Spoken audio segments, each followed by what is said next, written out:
if you're trying to install an app but it is not able to install because your C drive is full, so at that time what you can do is you can check your downloads folder, and if there is nothing you, that is important to you, you can delete that to make some space into the C drive.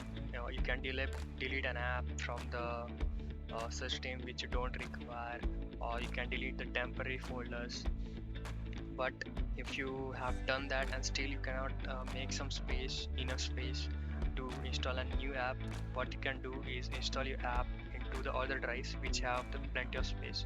So for to do that, what you have to do is search storage in the search bar and go to the storage settings. So after going to the storage setting, you have to click on this option, that is change where new content is saved.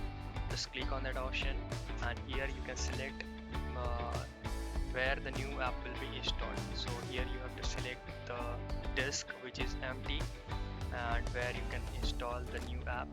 And after selecting the disk which is empty where you have to install the app, just apply, and your app will be installed into the D disk, except the C disk which was the default.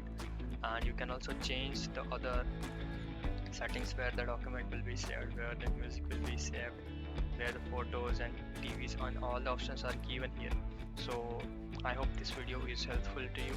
If you like this video, please consider subscribing, and thank you for watching.